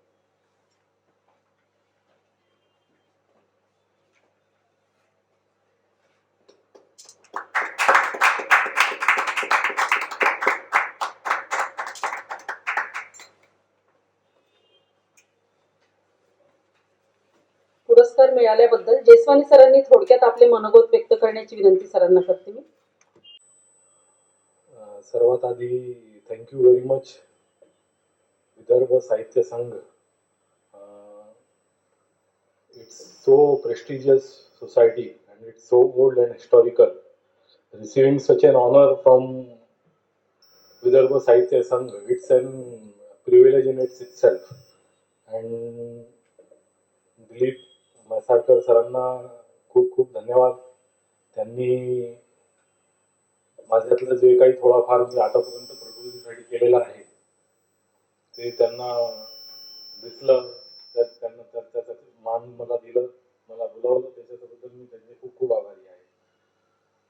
तसेच आता मला 5 मिनिटं दिलेले आहेत, परंतु पर्यावरण, वने आणि वन्यजीव हा इतका मोठा विषय आहे की आपण 5 मिनिटांमध्ये तर हा शक्य नाही आहे. म्हणून मी हा 5 मिनिटं जो आहे की मी माझा जो ही जी चळवळ आहे पर्यावरण वन्यजीव यांना वाचवण्यासाठी याची संवर्धन करण्यासाठी याच्यामध्ये मला ज्या ज्या लोकांचा सहकार्य ज्या ज्या लोकांचा सपोर्ट कोऑपरेशन लाभलं मी त्यांना धन्यवाद हे 5 मिनिटं जे आहे मी फक्त त्यांना धन्यवाद देण्यासाठी करणार आहे. सर्वात आधी आमचे ऑर्गनायझेशन फॉर वाईल्ड लाईफचे अध्यक्ष श्री महेंद्र तरडेजा ज्यांनी मला मेळघाटमध्ये नेहमी जेव्हा ते जात होते त्यांना मला सोबतीने नेऊन मेळघाटला मला मेळघाट काय आहे मला ते दर्शन करून दिले. म्हणून मी जे काही आज आहे तर त्यांचं पूर्ण क्रेडिट जो आहे ते त्यांना आहे. त्याच्यानंतर माझे कलिग ॲडव्होकेट विजय चव्हाण जे नेहमी माझ्या एका हाकेवर माझा साथ देतात. कुठलाही विषय असो रात्री बेरात्री कुठलीही ड्राफ्टिंग करायची असो कधीच मागे पुढे पाहत नाही. घरी जाऊन बायकोची शिव्या खातात ते गोष्ट वेगळी आहे परंतु ते मी नेहमी एका हाकेवर ते उभे राहतात. त्याच्यानंतर अकोट वाईल्ड लाईफ डिव्हिजन आधी तर मी फक्त फिरायचो मेळघाटमध्ये जे एक नेचर लव्हर म्हणतो आपण. I was just first nature lover. Then gradually and slowly I developed interest in to the wild life lodge and forest lodge. तर त्याचा मला जो सर्वात आधी मला जे प्लॅटफॉर्म दिलं ते श्री एम एस रेड्डी जे आज फील्ड डायरेक्टर आणि APCCF आहेत मेळघाट टायगर रिझर्वचे. त्यांनी मला पहिले प्लॅटफॉर्म दिला. त्याच्यानंतर मग श्री उमेश वर्मा ज्यांनी मला अनफॉर्च्युनेटली जे टायगर पोचिंग केसेस झाल्या होत्या त्यांनी मला ऑपॉर्च्युनिटी दिली ती फॉरेस्ट डिपार्टमेंटकडून मी त्यांची केसेस मी हाताळावं आणि ते सक्सेसफुली आम्ही एक टीमवर्क म्हणून त्याच्यात नटोरियस जे सरांनी आता प्रसिद्ध म्हटले मी प्रसिद्ध तर नाही म्हणणार ते खूप प्रसिद्ध जे हे होते त्यांना शिक्षा झाली. त्याच्यानंतर मग लाकरा साहेब आलेत त्यांचं मी धन्यवाद करतो. त्याच्यानंतर गुरुप्रसाद साहेब आलेत. सगळे जे हे मंडळी आलेत विशेष करून शेख साहेब ECF होते जे मी काही आहे आज त्यांचा फार त्याच्यात खूप मोठा मोल हे आहे. साळुंके साहेब जे आता कोयना सेंच्युरीमध्ये आहेत त्यांचा खूप मोठा आहे. तर असे खूप मोठ्या लोकांचा जो सहभाग आहे हे इन्व्हायरमेंटल आणि forest conservation wild life protection मध्ये जे आहे हा कारण की एका व्यक्तीचा विषय नाही आहे एका फील्डचा विषय नाही आहे. प्रत्येक सेक्टरच्या प्रत्येक फील्डच्या या लोकांमधून जो एक समन्वय आहे कोऑर्डिनेशन आहे त्याच्यामुळे आज आपण हे जे प्रयत्न आहे ते आपण पुढे करत आहे. यामध्ये सर्वात मोठा जो सहभाग आहे मी म्हणजे फॉरेस्ट डिपार्टमेंट पेक्षाही जास्त मी जे म्हणेल जर कोणाचा जर आज फॉरेस्ट आणि वाईल्ड लाईफ वाचवणं मागचा जो आहे ते आहे फक्त ज्युडिशरी. आज ज्युडिशरी आहे तर मी हे मोठं वाक्य आहे पण मला असं वाटतं ज्युडिशरी आहे म्हणून आपले वन्यजीव सुरक्षित आहेत. अन्यथा मला वाटतं हे कोरोना आज 2020 मध्ये आला हे 2010 मध्येच आला असता. There might be every possibility. पण थँक्स टू ज्युडिशरी ऑल्सो की हे ते ह्या विषयाला खूप सिरियसली आणि खूप कंपॅशनॅलिटी ते हाताळतात. त्याच्यानंतर सर्वात मोठा याचा जो आज मला जो मान देत आहे मला नागपूरमधून विदर्भ साहित्य संघामधून मान मिळत आहे त्याचं श्रेय आहे मेळघाट टायगर रिझर्वला प्रकृतीला. ते नसते तर मी हे सगळं शक्य नाही आहे. म्हणून प्रकृती जसं असं म्हणते की जसं श्रीकांतजीनं म्हटलं की प्रकृती फक्त देते. मला असं तेव्हा बोलत होते माझ्या डोक्यात विचार आला जर प्रकृतीनं देणं बंद केलं श्रीकांतजी जर आपण जसं माणसामध्ये ग्रीड लालच इगो अहंकार द्वेष हे सगळं किती आहे आपल्याला किती एखाद्याने डोळे दाखवले तर आपण त्याचा राग लगेच सुरू करतो. प्रकृती तसं करत नाही. प्रकृती निस्वार्थ एकदम कंपॅशनेट ते फक्त देते त्याच्या मोबदल्यात त्यांना काहीच नाही पाहिजे. तर मी तर देवाला विनंती करेल की प्रकृतीनं आता हे जे माणसातले जे हे आहेत अवगुण ते आता प्रकृतीनं पण आता अंगीकारले पाहिजे, जेणेकरून हे जो इम्बॅलन्स चालू आहे, जे हे एवढं मोठं डिस्फॉरेस्टेशन सुरू आहे, प्रकृतीवर, वन्यजीवांवर, फॉरेस्टवर जे आघात सुरू आहे, हे त्यांना लॉ ऑफ कर्म लवकरात लवकर हे ह्युमॅनिटीवर झालं पाहिजे, अन्यथा ते आपण धडा घेणार नाही आहेत. म्हणून हे फारच काळाची गरज आहे असं मी देवाला, देव म्हणजे आता मी देव मूर्तीमध्ये तर नाही, मी प्रकृतीमध्ये देव शोधतो. खरं देव तर त्याच्यातच आहे. म्हणून मी प्रकृतीला विनंती करेन लवकरात लवकर झालं पाहिजे. आता 5 मिनिटात मला वाटतं झालेच असतील कारण की विषय जर गेले तर मी फक्त आता माझे 2 शब्द संपवण्याच्या आधी एक विनंती करेल मी, जे कुणी मला ऐकत आहेत, की जसं श्रीकांतजीनं आधी म्हटलं की कुणी असं गृहीत धरू नये की तो एकटा काय करू शकतो. कुणीही ज्यालाही असं दिसत आहे की झाडं कापत आहेत, वनांचं नुकसान होत आहे, वन्यजीवीचं नुकसान होत आहे, हॅबिटॅटचं नुकसान होत आहे, त्यांना काहीच नाही करावं. त्यांना फक्त कागद घ्यावं, पेन घ्यावं, फॉरेस्ट डिपार्टमेंटला किंवा जे कोणी त्यांना माहिती आहे त्यांच्याकडे पत्र व्यवहार करावा. त्यांचं एक पत्र जो आहे हे पब्लिक डिपार्टमेंटला, गव्हर्नमेंट सर्वंटला त्याचा दखल घ्यावंच लागते, कारण की कागद एकदा काळा झाला तर त्याची दखल घेणं जरुरी आहे. म्हणून मी जे यंग जनरेशन आहे त्यांनी फक्त फेसबुकवर, सोशल मीडियावर फक्त कमेंट करून तिथपर्यंत मर्यादित न राहता त्याचा पत्रव्यवहार नेमकं करणं हे खूप गरजेचं आहे. सेकंड, माझा एक विनंती आहे लोकांना की आपले मुलं जे आहेत, विशेषकर जे आता 30s क्रॉस ज्यांनी केलेले आहेत, त्यांना माझी विनंती आहे की तुमच्या मुलांना तुम्ही अवेअर करा, कॉन्शियस करा फॉरेस्ट प्रती, एन्व्हायरमेंट प्रती, वाईल्ड लाईफ प्रती. ते जर आज जे बीज रूप आहे, हा बीज रूप जर आज तुम्ही त्यांना कॉन्शियस केलं, त्यांना अवेअर केलं, ते जेव्हा जेव्हा वृक्ष होतील तर आज आपल्यासारखे लोक जे आहेत, जे बिलकुल त्यांना अजिबात कुठल्याच प्रकारची कॉन्शियसनेस नाही आहे, त्यांना अवेअरनेस नाही आहे एन्व्हायरमेंट प्रती, बायोडायव्हर्सिटी प्रती, ते जेव्हा हे बीज, हे जे आजचे मुलं आहेत जेव्हा जे मोठे होतील, ते एक खूप मोठं सावडी जे आहे ते आपले मुलं जे मोठे होऊन ते देणार आहेत. म्हणून माझी विनंती आहे की तुम्ही त्यांना अवेअर करा, प्रकृतीबद्दल त्यांना सांगत चला, त्यांना फिरायला तुम्ही त्यांना घेऊन जा. खूप सारे आता सेंट्रल इंडियामध्ये, मी आता अकोटचा आहे मूळचा, मी आता इथं आलेलो आहे. सेंट्रल इंडिया म्हटलं तर इथं खूप काही आहे शिकायला, फिरायला, म्हणून त्यांना तिथं प्रकृतीच्या सान्निध्यात घेऊन जा, ही माझी आपली विनंती आहे. थर्ड, माझी विनंती, जर प्रशासनापर्यंत जर ते ऐकत असतील, राज्य सरकार ऐकत असतील, तर आपले जेवढे कायदे आहेत त्याची शिक्षा ते आहे खूप नगण्य आहे, काहीच इम्प्रिझनमेंट नाही आहे. तुम्ही जर एका वाघाला मारलं तर फक्त 7 वर्षाची शिक्षा आहे,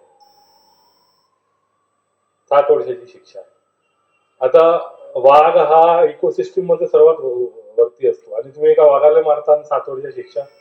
आता मी जसं मागे म्हटलं, रणजित सिंगला 7 वर्षाची शिक्षा झाली, 7 वर्ष संपले, बाहेर निघाला. परंतु जो आता वाघाचा जो तुम्ही जर कॅल्क्युलेशन मॉनिटरी टर्म मध्ये करूच शकत नाही वाघाचं, पण जर करायला गेले, माहित नाही किती कोटी लॉस जे आहे आतापर्यंत झालेले आहेत. म्हणून ऍटलिस्ट आपण त्या मॉनिटरी टर्म मध्ये कॅल्क्युलेट करूच नाही, पण निदान आपण ही शिक्षा जरूर वाढू शकतो. तर माझी विनंती आहे प्रशासनाला की वन्यजीव कायदा, वन संवर्धन कायदा, जे आता Maharashtra felling of trees act, Maharashtra urban preservation of trees act आहे, इंडियन फॉरेस्ट ऍक्ट आहे, याच्यातली पनिशमेंट, माझी हात जोडून विनंती प्रशासनाला, याची पनिशमेंट वाढवा. कारण की कसं आहे, आज मर्डर आहे, मर्डरला माहिती आहे फाशीची शिक्षा आहे. मला एखाद्या व्यक्तीबद्दल किती द्वेष असेल, राग असेल, पण मी त्याला काही करायच्या वेळी 100 वेळा विचार करेल की काही केलं तर मला माझं आयुष्य पूर्ण माझ्या जेलमध्ये जाईल, माझ्या फाशीची शिक्षा होऊ शकते, ही भीती आहे. मी जर जेलमध्ये गेलो, मी बाहेर निघणार नाही, माझे मागे मुलं आहेत, माझं बाळ आहेत, त्यांचं काय होणार आहे. ही जी डिटरेंट थेअरी जी आहे पनिशमेंटच्या मागची, ही वाईल्ड लाईफ आणि एन्व्हायरमेंट लॉज मध्ये दिसत नाही. म्हणून आता श्रीकांतनं जसं म्हटलं, घराच्या बाहेर झाड आहे, लोक म्हणतात कापून टाका. जोपर्यंत याला शिक्षा, मी म्हणतो 7 वर्ष शिक्षा करा. तो कापणारा 10 वेळा 100 वेळा विचार करेल की मी असं कसं कापू. मी जर विचार केलं, श्रीकांत सारखे जे कार्यकर्ता तिथं जमिनीवर आले, त्यांनी तक्रार केली तर 7 वर्ष बेल नाही होणार माझी. म्हणून याला शिक्षा वाढवणं, त्याचे स्ट्रिंजंट पनिशमेंट करणं, डिटरंट थेअरी ऑफ पनिशमेंट करणं खूप गरजेचं आहे. म्हणून मी एकदा परत ऑपॉर्च्युनिटी घेतो. मी दिलीप सरांना, विदर्भ साहित्य संघानं मला मान दिलं, मला बोलावलं, मला पुरस्कृत केलं, त्याच्याबद्दल खूप खूप धन्यवाद. थोडक्यात पण महत्वाची माहिती सांगितली. धन्यवाद सर. यानंतर डॉक्टर अनिल पिंपळापुरे यांचं शॉल, स्मृतिचिन्ह व ग्रंथभेट देऊन सत्कार करण्याची विनंती दिलीप सरांना करते.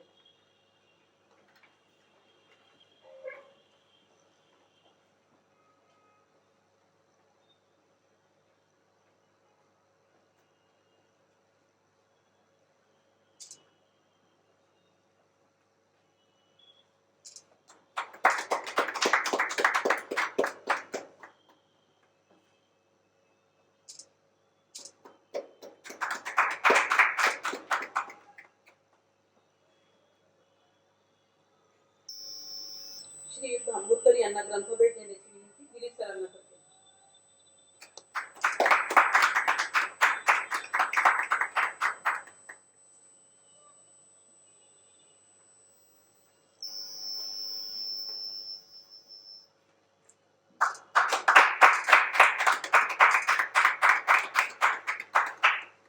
सत्काराला उत्तर देण्याची विनंती डॉक्टर पिंपळापुरे सरांना करते.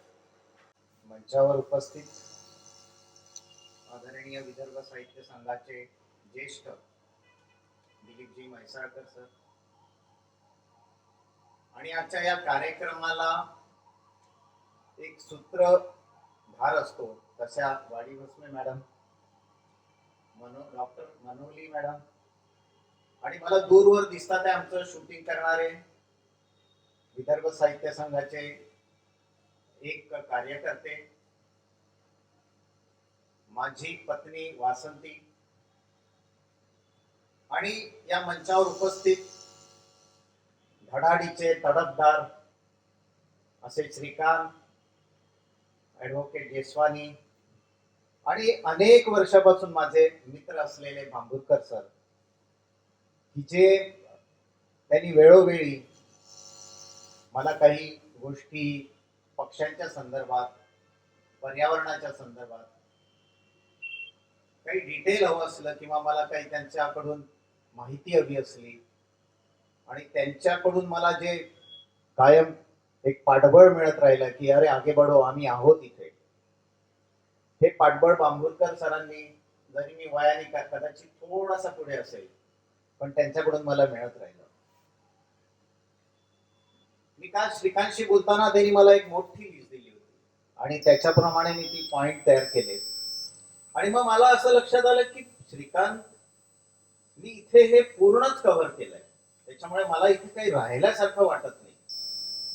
पण जेव्हा तू फॉरेस्ट कव्हर म्हणत गेलास आणि त्या फॉरेस्ट कव्हरच्या वेळेला मला असं लक्षात आलं की मी त्या जुन्या ऍडव्होकेट साहेब, मी त्या जुन्या याच्यात गेलो, म्हणजे 30-40 वर्षापूर्वीच्या जमान्यात मी हे पॉइंट लिहिलेलं आता राहू देतो. मला काय वाटलं, लक्षात येतं की जेव्हा मी आपण एखाद्या शहरामध्ये जायला लागायचं आणि त्या शहराच्या सुरुवातीला एक रान लागायचं, आपण त्याला गावरान म्हणायचं आणि ते गावरान असायचं. त्या गावरानाच्या बाजूला एक छोटस तळ असायचं, त्याच्या आजूबाजूला भरपूर शेती असायची, शेत जमिनी, त्याच्यावर डुलणारं छान आपलं काय म्हणतात त्याला पिकं आलेली असायची. त्याच्या बाजूने एक छोटासा ओढा वाहत असायचा, त्याला इरिगेशनचा असतो किंवा एक ओढा असायचा. त्या ओढ्याच्या आजूबाजूला पानवनस्पती असायच्या, थोडा झाडोरा वाढलेला असायचा. त्या झाडोऱ्याच्या वरून एक टेलिफोनची लाईन गेलेली असायची. त्या टेलिफोनच्या लाईनवरती आपला निळकंठ पक्षी, नंतर भारद्वाज, किंगफिशर ज्याला आपण ढिवर म्हणतो असा, आणि अनेक भोरड्या बसलेले असायचे. ही सगळी शुभलक्षणी पक्षी असायची, शुभ लक्षणं घेणारी पक्षी. आणि या गावाच्या एंट्रीवर जर असा ऍटमॉस्फिअर असेल तर आपण काय समजायचं की येणारं जे गाव आहे त्या गावामध्ये किती पॉझिटिव्ह एनर्जी असेल, नाही? म्हणजे एखाद्या घरामध्ये जायला लागलो की त्यावेळेला आपल्याला लक्षात येतं की जर त्या घरामध्ये सडा टाकलेला आहे, तुळशी वृंदावन आहे, उदबत्ती लागली आहे, गाई आहे तिथे आजूबाजूला, तर आपण समजतो या घरामध्ये लोक चांगले असतील. आता कुठे राहिलंय? गाव यायला सुरुवात झाली की त्या घाणेरड्या टपऱ्या, ते चिकन सेंटर. आता आपल्याला, कारण याच्या मागची जी थेअरी आहे आपली की विकासाची थेअरी, जी मला आपण श्रीकांत की पोट तिडकीने सांगत होता, अशा ज्या थेरीज आपल्या समोर आल्या आणि याचं मॉडेल आपण आणलं कुठून? हे मॉडेल आपलं नाहीच आहे. म्हणजे आपल्या वैदिक काळापासूनचं हे आपलं मॉडेल नाहीच आहे. हे मॉडेल आपण कुठून तरी युरोपमधून, आफ्रिकेमधून, कुठून तरी अजून देशांमधून असं मिक्स केलं आणि त्याचं असं कडबोळं केलं आणि ते मॉडेल आज आपण हे करतोय. हे मॉडेल आपल्याला आवश्यक नाही आहे. म्हणजे हे मॉडेल आपलं नाही, आपलं मॉडेल वेगळं आहे. मला वाटतं ते मॉडेल आपल्याला शोधायला पाहिजे आणि ते मॉडेलनी जर आपण काम करत गेलो, त्या प्रकारे जर आपली प्रवृत्ती आणि समृद्धी जर करत गेलो, तर मला वाटतं की आपण ही झाडं कापण्याची जी वेळ आहे, जो विनाशकारी आपण हे करतो आहे, काय म्हणतात त्याला, विकास, ज्याला आपण शाश्वतच नाहीये, जो अशाश्वत विकास चालू आहे, तो विकास आपल्याला कुठेतरी थांबेल असं मला वाटतंय. बांबुरकर सर, आपण काय म्हणायचं की तुम्हाला आठवत असेल काही वर्षापूर्वी आपण नागपूरला एक मोठं खेडं म्हणायचं, it is a extended village. मला हे खूप आवडायचं तेव्हा. कारण काय व्हायचं की नागपूरला तेव्हा एक असं वळण होतं, म्हणजे नागोबा गल्ली, उंटी गल्ली वगैरे छोट्या छोट्या गल्ल्या होत्या, माणसंही वळणदारच होती. त्याच्यामध्ये जे छोटे रस्ते होते ते वळणदार होते. म्हणजे त्याला एक स्वतःच हे होतं. नागोबा गल्ली जायचं म्हणजे मग ते कुठेतरी एक जागा असायची. हनुमान नगरात जायचं तर ती गल्लीतून असं जायला लागायचं. आणि मग एक क्षण असा आला की अचानक राजकर्त्यांनी ठरवलं की नाही नाही, यांना आपल्याला सरळ करायचं, यांना टापटीप करायचं. म्हणजे उद्या मी गावातला शेतकरी आणि त्याला म्हटलं नाही नाही, तेरे को कल से बहुत अच्छे कपडे पहनाएंगे. तसं झालंय. अरे पण मला नकोय ना, मी अजून त्याची तयारी नाही झाली आहे, मला हळूहळू करतो. जो विकास विकास आपण म्हणतोय त्याची आमची मनाची तयारी नाही झाली अजून. मला मनाची तर तयारी करा आमची. आणि त्यामुळे काय होतं की आम्हाला ती टापटीप करण्याचं, सरळ करण्याचा जो पार्ट आहे ते आम्हाला जरा भावत नाही, आम्हाला त्रास होतोय त्याचा. आणि ते टापटीप करण्यामागे मग आमची जे मानचिन्ह आहे, आमची जी झाडं आहेत, आमचा जो झाडोरा आहे, ती आमची जी नद्या आहेत, ती ते आमचे नाले आहेत, त्यांना तुम्ही खराब करायला लागले. मग श्रीकांत म्हणाला की आपल्याकडून दोन नद्या वाहतात. खरंच श्रीकांत, आपण त्याला नद्या म्हणू करे? एक नाग नदी, दुसरी पिवळी नदी आणि तिसरी पोहरा नदी. या नद्या होत्या पूर्वी आणि ते वळणदार होत्या. तेव्हा सरळ करण्याच्या मागे लागलो, त्याला भिंती बांधल्या आम्ही.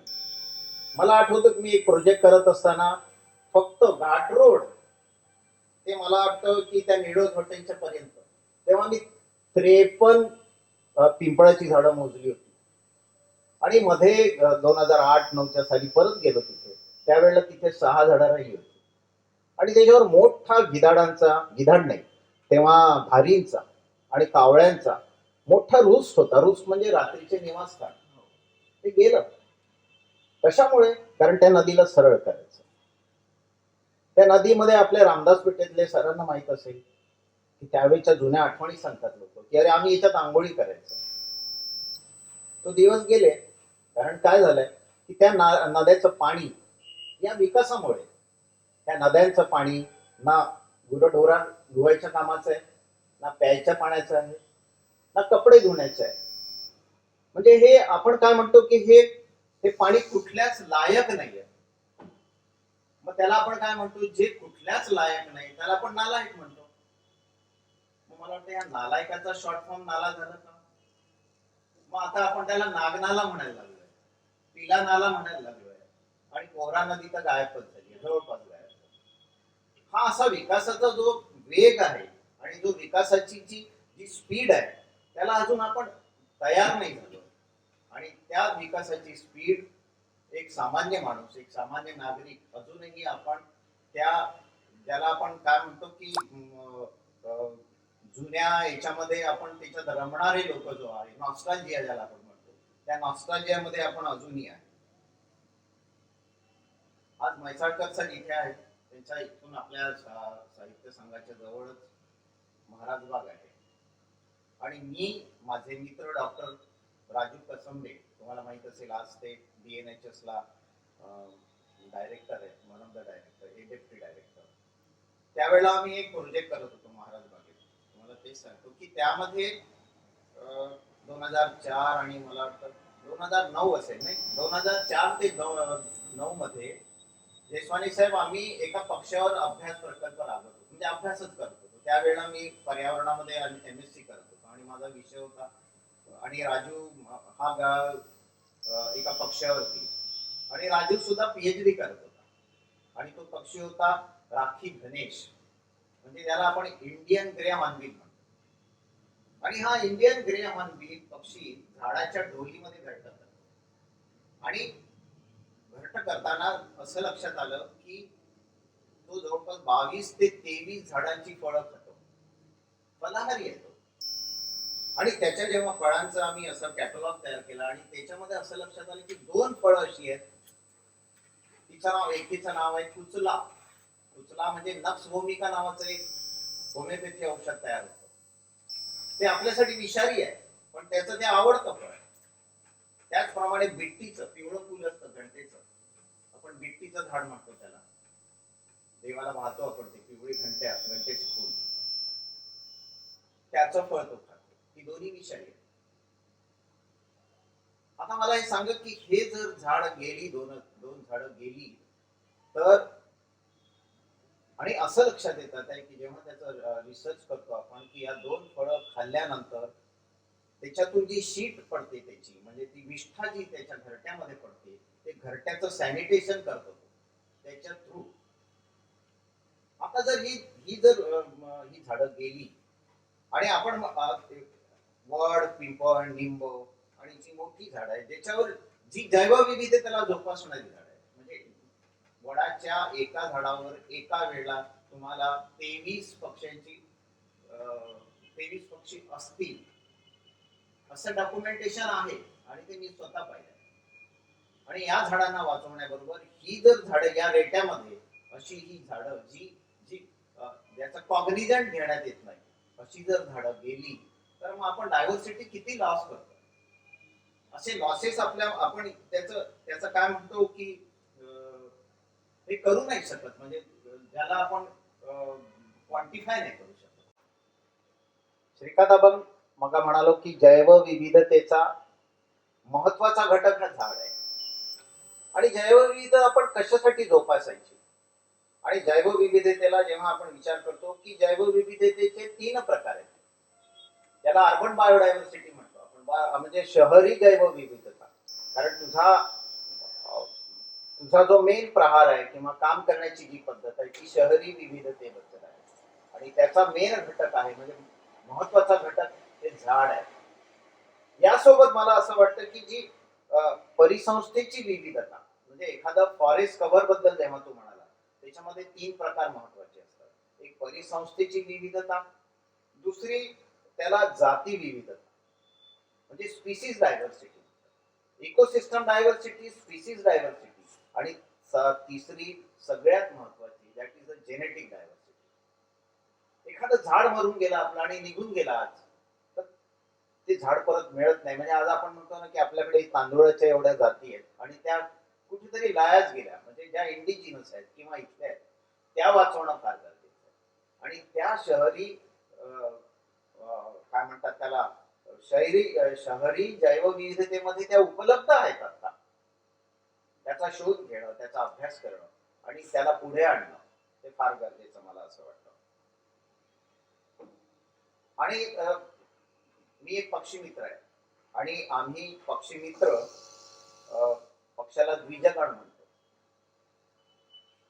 शेवटी मला एवढंच म्हणायचं की हा द्विजगण म्हणजे का, म्हणजे 2दा जन्म आहे त्याचा.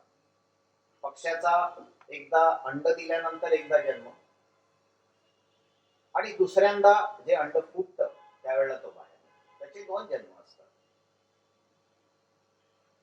तसंच श्रीकांत देशपांडेंना द्विजगण म्हणतात, कारण त्यांच्या सारखे म्हणजे श्रीकांत देशपांडेंसारख्यांना द्विजगण याच्यासाठी म्हणू की त्यांच्या हृदयात एकदा झाड रुजतं आणि मग ते जमिनीत उगवतं.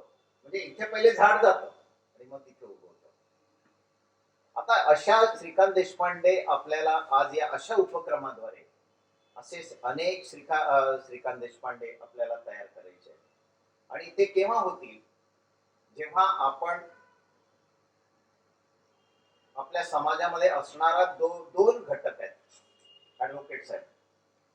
दोन घटक काय की ज्यांना पर्यावरणाबद्दल, ज्याला निसर्गाबद्दल, ज्याला पृथ्वीबद्दल फिकीर आहे, काळजी आहे, जाणीव आहे, एक आस्था आहे. आणि तो दुसरा जो आहे त्याला बिलकुल बेफिकीर म्हणजे बेफिकीर आहे तो. आता त्याला बेफिकीर का म्हणायला लागलो आपण? जी फिकीर होतीच त्याला अगोदरपासून, लहानपणापासून होती फिकीर, पण त्याची आपण जोपासना केली त्याची बेफिकिरीची. त्या फिकिरीला बे करायला पाहिजे, म्हणजे डबल व्हायला पाहिजे होती, ती बेफिकिरी झाली. अशी ही जी बेफिकिरी आणि फिकीर आहे त्याच्यामधला जो दुवा आहे तो कमी करावा, तो सांधावा, ती दरी कमी करावी. हे काम करणारे जर श्रीकांत देशपांडे सारखे आज अनेक कार्यकर्ते, तडफदार कार्यकर्ते तयार करण्याचं काम जर एकजूट आपण करतोय, मला वाटतं हीच या कार्यक्रमाची सांगता असावी. आणि एवढं बोलून मी इथे थांबतो. धन्यवाद. और किसी दिन सुनना है। अभी बताएंगे नहीं. धन्यवाद सर. पहले ये तो बहुत काम है. त्यानंतर या कार्यक्रमाचा अध्यक्षीय समारोप करण्याची विनंती दिलीप सरांना करते. मित्र, एकजूट पर्यावरण समिती हा 2020 साली सुरू झालेला उपक्रम आज दुसऱ्या वर्षात पदार्पण करतो आहे. आणि त्यासाठी स्थानिक पातळीवरचे कार्यकर्ते किंवा विविध NGOs बरोबर काम करणारी सहकारी मंडळी आज इथे आलेली आहे. मला स्वतःला डॉक्टर अनिल पिंपळापुरे इथे आल्याचा विशेष आनंद होतो आहे. त्यांच्यासारख्या लोकांना मी गेली अनेक वर्ष पक्षी जगतात काम करताना बघतो आहे. आज ते प्रत्यक्ष त्यांच्या सौभाग्यवती बरोबर वासंतीताई बरोबर इथे आले, याचा मला विशेष आनंद होतो आहे. मला स्वतःला जी पंचसूत्री पूरक आहे असं वाटतं, ती इनफॅक्ट मला खूप मोठ्या अशा अडचणीसारखी वाटते. एखादा भला मोठा कातळ असावा, असे सगळे हे प्रॉब्लेम्स आहेत. पण या सगळ्या प्रॉब्लेम्सला आपण घाबरून जायचं आहे का, हाही एक प्रश्न आहे. म्हणून माझ्या हातात काय आहे की तो कातळ फोडायसाठी मी माझी हातोडी चालवत राहील. माझ्यानंतर आणखीन कोणीतरी येईल, श्रीकांती, मनीष येतील, प्रफुल्ल येतील, स्वतः अनिलजी येतील, आणि एक दिवस तो कातळ फुटल्याशिवाय राहणार. एवढीच आमची भूमिका आहे. त्याच्यामुळे दरवर्षी नवीन माणसं या उपक्रमात यावीत यासाठी जसे आदल्या वर्षीचे कार्यकर्ते प्रयत्नशील असतात, तसे या वर्षीचे देखील ही सगळी कार्यकर्ती मंडळी हा उपक्रम विशेषतः तरुण पिढीमध्ये रुजवायला आम्हाला सहकार्य करतील अशी मी इथे अपेक्षा व्यक्त करतो. आणि आमच्या या फोरमवर आभार मानायची पद्धत नसल्यामुळे मी या सगळ्यांप्रती ऋण व्यक्त करतो. एवढं बोलतो आणि माझ्या वाणीला विराम देतो. धन्यवाद. वृक्षवल्ली आम्हा सोयरी वनचरे, वृक्षवल्ली आम्हा सोयरी वनचरे, वृक्षवल्ली आम्हा सोयरी वनचरे, वृक्षवल्ली आम्हा सोयरी वनचरे. पक्षी सुस्वरे आळवीती, वृक्षवल्ली आम्हा सोयरी वनचरे, वृक्षवल्ली आम्हा सोयरी वनचरे.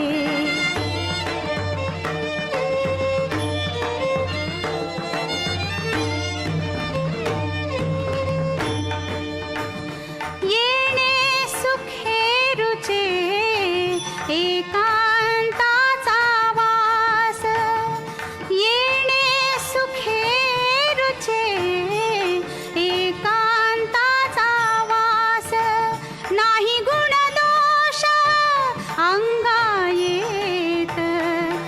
वृक्षवल्ली आम्हा सोयरी वनचरे वृक्षवल्ली आम्हा सोयरी वनचरे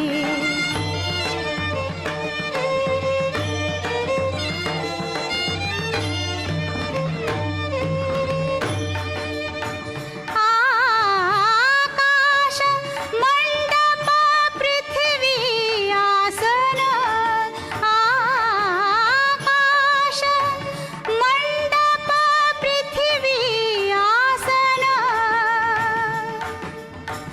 रमे तेथे मन क्रीडा करी कंथा कुमंडलू देह उपचारा कंथा कुमंडलू देह उपचारा जाणवी तो वारा अवसरू वृक्षवल्ली आम्हा सोयरी वनचरे वृक्षवल्ली आम्हा सोयरी